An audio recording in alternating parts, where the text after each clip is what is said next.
Bonjour à tous, bienvenue sur ce guide complet de Go High Level et aujourd'hui on parle de la rubrique opportunité.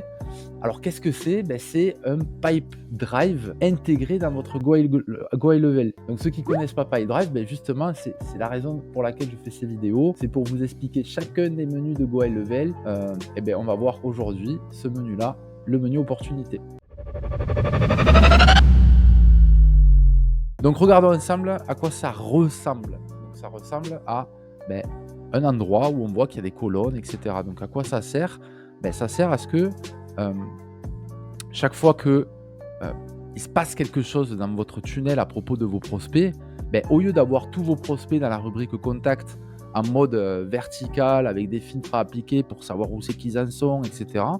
C'est quand même vraiment beaucoup plus intuitif d'avoir une pipe qui va s'appeler par exemple capture bilan forme, prospect de mes bilans forme, et le parcours que le prospect devrait faire idéalement pour arriver jusqu'à une offre acceptée.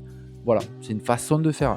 Donc vous voyez bien que là, par exemple, Marine Test, elle a été capturée. Alors c'est un code de démonstration, elle a été capturée.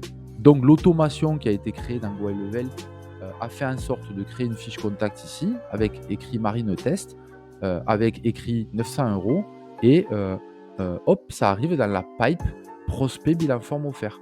Donc moi, en tant qu'administrateur, déjà, j'ai une vue d'ensemble nickel, précise, intuitive de où sont tous mes prospects. Et au-delà de ça, ça va me montrer tous les prospects qui sont assignés à tous mes setters closers ou mes employés. Donc ça, c'est top parce que du coup, je peux vraiment voir quels sont les prospects que j'ai eus, qui sont les employés qui sont dessus. Je peux regarder par exemple un employé s'il a beaucoup de prospects, l'autre un peu moins, etc. Suivre les performances de l'un de l'autre. Je peux tout voir, donc on peut utiliser, c'est ce que je vais faire dans cette vidéo, c'est vous détailler tous les boutons qu'on voit à l'écran. On ne va pas parler stratégie, c'est un guide d'utilisation. Pour la stratégie d'ailleurs, vous savez que vous pouvez venir sur le groupe Facebook, venir poser vos questions, et là on peut causer stratégie, il n'y a pas de souci, ça profite à la communauté. Et pour les clients en My Business, vous avez les classrooms 2 fois par semaine. C'est vraiment le moment idéal où vous pouvez venir échanger et même parfois on va vous donner ou prendre le contrôle de votre écran pour faire des choses sur votre Go High Level. Donc, allons-y. Sans parler stratégie, du coup, on a compris que c'était un élément qui permettait de classer les prospects dans des étapes bien intuitivement visuelles. Voilà. Donc déjà, dans une fiche de contact, on a quoi? Dans une fiche de contact, on a 4 onglets. L'onglet opportunité qui détaille plus ou moins le nom du contact, le mail, les coordonnées, les tags qu'il a actuellement, le nom de l'opportunité. Alors là, j'ai mis le nom de la personne, mais ça aurait pu être autre chose. Moi, je préfère avoir ça parce que ça me permet d'avoir le nom de la personne ici. La pipe dans laquelle elle est, donc c'est-à-dire que le setter closer, là, s'il est en train de discuter en closing avec cette personne, il peut éventuellement déplacer manuellement la personne d'une étape à l'autre. Donc soit grâce à ce menu déroulant ou en faisant tout bêtement glisser la personne d'une étape à une autre. Voilà, donc là on peut mettre un statut. Donc moi, de cette automation-là, j'ai fait en sorte que le statut soit désigné comme open parce que c'est un prospect. Hop, ça ouvre une opportunité, donc je le place en open avec une valeur dans ce compte démonstration de 900 €. Si la vente se clôture, ça ferait 900 € de vente, donc valeur du prospect 900 €. Là, il est attribué à personne, mais j'aurais pu dans l'automation l'attribuer à un vendeur spécifique ou à une liste de vendeurs, et Go High Level sait distribuer de manière équitable les leads à chacun de vos vendeurs. Et voilà, et là, la source de l'opportunité, j'ai mis tunnel parce que ça provient d'un tunnel, mais dans l'automation, on aurait pu être plus précis de donner la page du tunnel, par exemple. Donc ça, c'est la première fiche d'information, on va dire. De cette fiche-là, on peut manuellement aller chercher un rendez-vous et dire, voilà, je vais donner un rendez-vous à cette personne à telle date, à telle heure, voilà, et je fais une mise à jour. Du coup, si vous avez bien géré vos automations derrière, la personne va recevoir ce qu'il faut, un mail, un SMS, vous avez rendez-vous avec telle personne. Voilà, là on est dans de l'utilisation manuelle. Pour la partie tâches, on peut créer des tâches tout bêtement.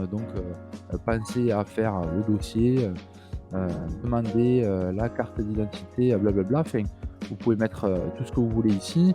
Vous l'assignez à quelqu'un avec une date butoir, par exemple pour demain.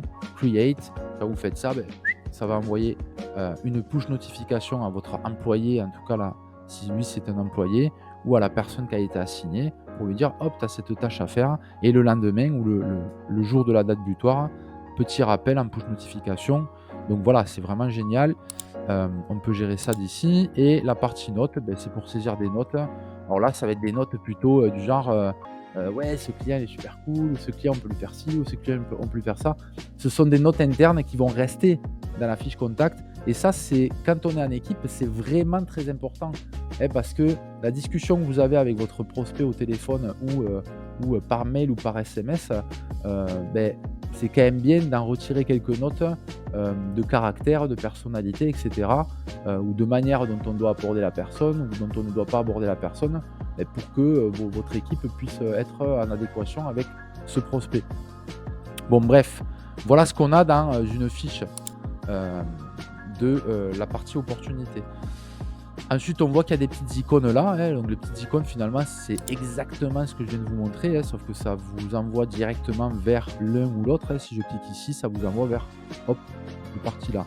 La seule que j'ai pas détaillée, en fait, c'est celle-ci qui est présente aussi en haut. C'est-à-dire que là, on a des informations qui sont très succinctes. Moi, honnêtement, dans, ce compte de démonstration qui est un compte pour les coachs sportifs, beh, je fais passer le prospect par un formulaire de bilan sur lequel je recueille plein d'infos intéressantes sur lui, sa taille, son poids, et cetera. Des infos sur ses objectifs, sur ce qu'il aime, sur ce qu'il n'aime pas, sur son état d'esprit. Et donc, du coup, tout ça, c'est classé dans la fiche de contact.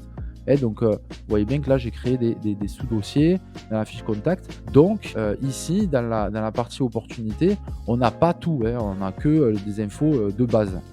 Un setter-closer doit ouvrir notre onglet pour aller bien comprendre à qui il a affaire si on a recueilli des informations comme moi je l'ai eu fait ici dans cette démonstration.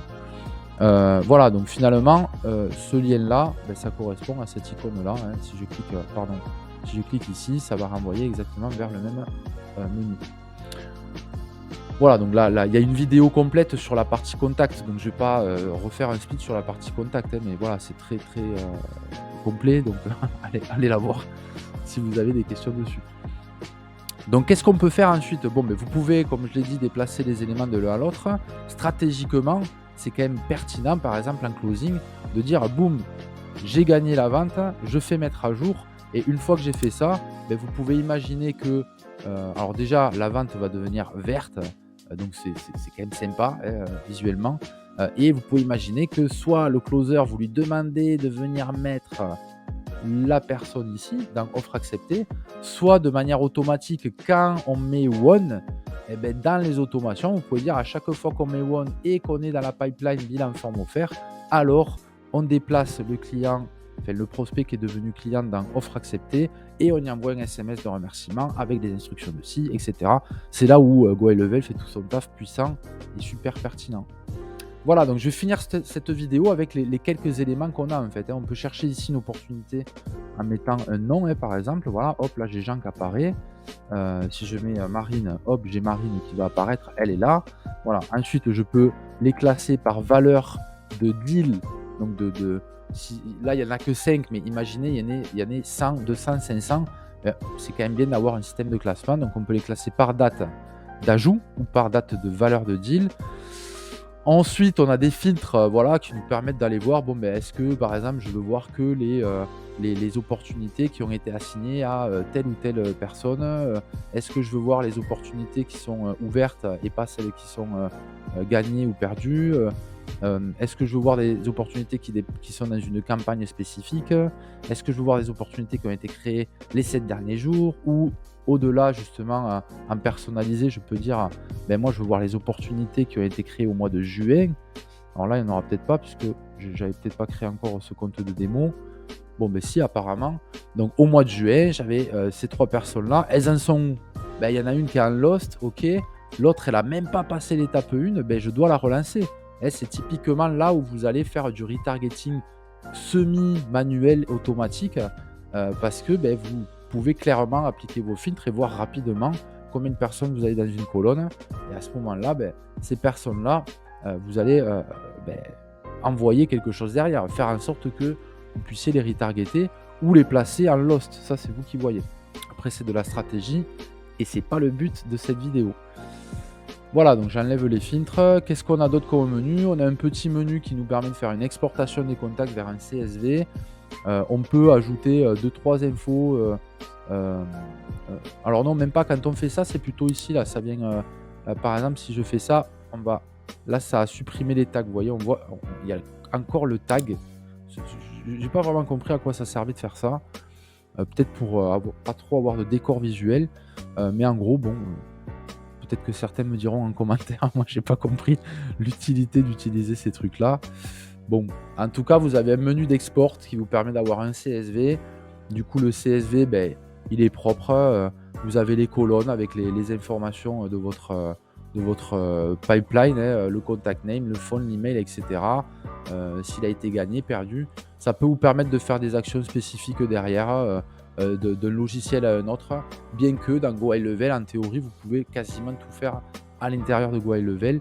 Voilà, mais voilà, moi, dans un de mes business, je sais que le CSV va être intéressant. Pour éviter justement d'avoir des automations très complexes, je préfère éventuellement importer un CSV, enfin exporter un CSV et envoyer quelques formules dessus ou du script Google pour faire un tas d'actions en bilan mensuel, on va dire. Voilà. Et ensuite, dernier bouton, c'est ouvrir une opportunité manuellement, hein. Donc, si vous ne l'avez pas ouverte grâce à une automation, vous pouvez à tout moment ouvrir une opportunité, la mettre dans la bonne pipe et la valider. Voilà, j'en ai fini pour cette vidéo. Donc, c'est une vidéo qui traitait de l'opportunité, du menu opportunité sur Go High Level. Comme vous pouvez le voir, c'est quand même très, très, très cool comme option. D'avoir ça, c'est une économie à peu près de 15 € par mois par utilisateur si vous utilisiez un logiciel comme Pipedrive. Il faut s'en rendre compte quand même, hein. Pipedrive, c'est à peu près 15 € par utilisateur.